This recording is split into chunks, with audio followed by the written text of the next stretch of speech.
What's up everybody and welcome to the top 5 data mods. Yeah, this category is really weird. Basically what this video is going to be about is looking at the data category from the Nvidia modding contest. We're going to be looking at the 5 mods in that category today, and I'm going to be giving you my opinions on them. If you do not know, all these people have a chance at winning $10,000, so I highly encourage you guys to vote, hopefully after watching this video. But basically the way I'm going to structure this video is the worst mod will come first and then my favorite mod will come last. Although that doesn't really hold true for this video. My favorite mod is really subjective, and a lot of the mods on here are just really well made, no glitches or errors, and this episode, more than any of the others, is it really just about your opinion and what you think is the most valuable to you as a player. With all that being said, let's just get right into it. Colosu X's Toy Soldiers is a really interesting mod in theory. It adds in a bunch of different guns that you can find on a bench outside Sanctuary. If you fire these guns, you'll get these little miniature versions of soldiers. So you could get Super Mutants, Synths, Brotherhood of Steel, Protectrons, etc. They are pretty much just the shrunk down version of a full-size soldier. You interact with them the same way, they'll still attack you and fight the same way, and when you kill them, you can still loot off their bodies. But these soldiers can also engage in conflict, so you could have them battling against each other, and I think that's really the premise of this mod. You make these soldiers fight after placing down a bunch of them. Now this mod without a doubt has the fun factor going for it. It was immensely entertaining watching these guys take on each other and fight to the death. Now if you look at the mod only from that perspective, I think it's really good. It's well made and it's just entertainment. Unfortunately, I don't think it's fair to only look at the mod from that perspective. Although fun, it does have some balancing issues, which the mod author did say he is going to address, but I'm evaluating the mod as it was submitted to this contest, and right now the Brotherhood of Steel pretty much curb stomp every other faction or enemy. So then I came into the issue of, okay, so I'll just place down a lot of Super Mutants to take on all these Brotherhood of Steel. Well, that takes a while. The way you shoot these guys down is through the revolver, and then an egg lands and it'll hatch with the person coming out. Well, the revolver doesn't shoot that fast. I'd love some like kind of automatic weapon or something like that. On top of that, the only way to really set up these battles is by turning off the AI through console. Obviously, this is not a real solution. That is a very like gimmicky or glitchy way to do that, and on console it's going to be a lot more difficult because you can't just use the console. With all that being said, the mod is still very interesting. I just don't really feel like it has a place in many people's playthrough. All it is fun to look at, but after the novelty of it wears off, I think you'll find yourself uninstalling it, and I don't think it really has any lasting place in the game. Hopefully future updates change this and add in a more organic way to get the soldiers, but until then, my opinion stands. Blacksmith's crafting expansion adds in a new workbench to the game. The item workbench allows you to craft various weapons, armors, and clothes. Once you place down the workbench by hitting the space bar, you could choose between any of these options, and then you basically have every item in the game, and it does cost various amounts of junk. The mod author definitely put some effort into balancing this. The heavier or more expensive items do cost quite a bit more junk. I'm not sure if I'd call it quite balanced, but again, you definitely could see the effort was there, and for some people this will be good. Once you craft some of your new shiny weapons, you'll also find a new option at the weapons workbench. Towards the bottom, you see a legendary effect, and basically you could craft legendary effects for different weapon mods as weapon mods based on freeform cells. You'll make freeform cells at the chemistry station. They're really expensive, but again, you can make legendary effects out of them. These vary in cost based on how good they are, with some of the more overpowered ones costing 20 freeform cells and some of the lighter ones costing 5 to 10. This mod functions really well. There's no bugs or any conflicts with this. Adding and taking off legendary effects from weapons was really easy, and while I thought there might be some bugs there, everything seemed to work fine. So now the big question is, how well balanced is this mod? And I really don't think there's a set answer there. The mod author definitely spent a lot of time trying to make things balanced. He made harder or more overpowered things more expensive based on the junk economy system we have in the game right now, but at the same time, this mod removes the RNG factor from the game. Now it's a simple matter of getting the required supplies, and you could get the weapon or legendary effect or armor that you want. You don't have to worry about finding it on an enemy. In some cases, this makes a lot of sense. Like, why is it super difficult to find that one red dress you want? But on the other hand, equipping all of your settlers with Gatling lasers just because you have the money may seem a little bit overpowered to some people. In my opinion, that should be your own decision when starting a new game, but you could also add this mod towards the end of the game. Maybe you play through the whole game with RNG and now you're like, hey, I want want to just equip everything with God mode weapons and play the game that way. The mod author definitely does a really good job at balancing everything. Some things could definitely be a little bit more expensive, but if you're okay with forfeiting RNG, this mod is definitely the best middle ground I could find to not making it just broken that you could get all the legendary effects without having to kill a bunch of legendary enemies. And for that, I give it a lot of props.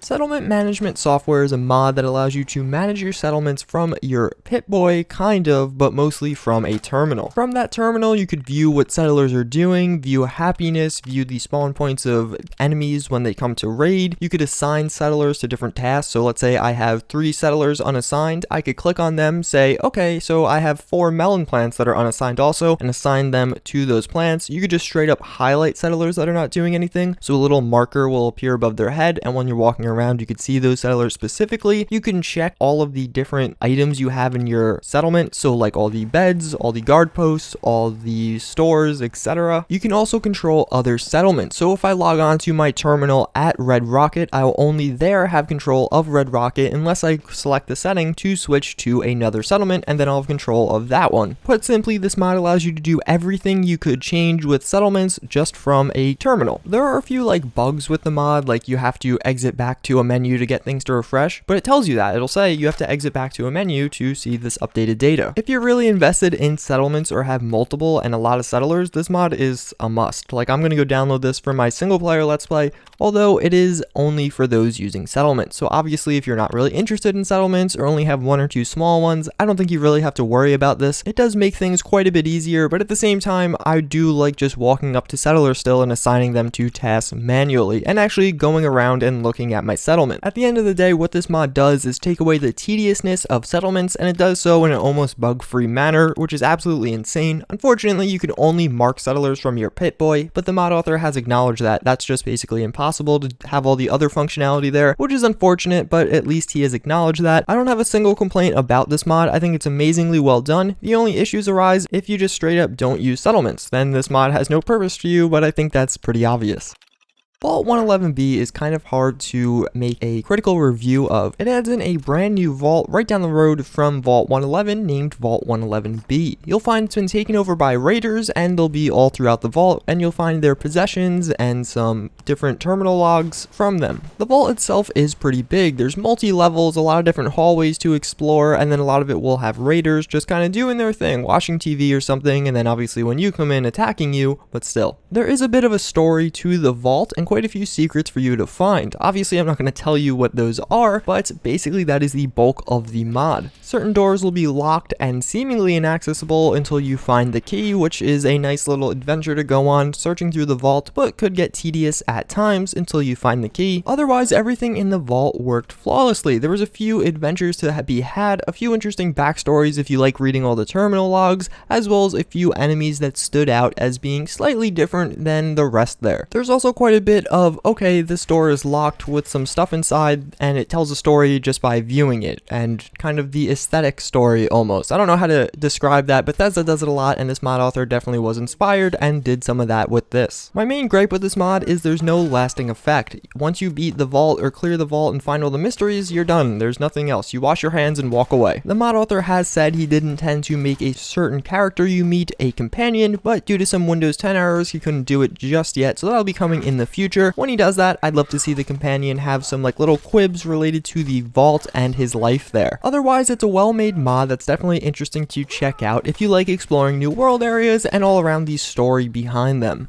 WRVR adds in a new companion and a new radio station to the Commonwealth. This mod isn't super content heavy, but it's really good at what it does. The radio station will be made available immediately after downloading the mod. You just tune into the WRVR. From there, this mod instantly started to stand out to me. A lot of other radio station mods basically add in some new songs or some more modern songs or some 60s songs, etc, etc. Although this mod does add in 20 new tracks, it also adds in something that I thought was really cool, plays and PSAs.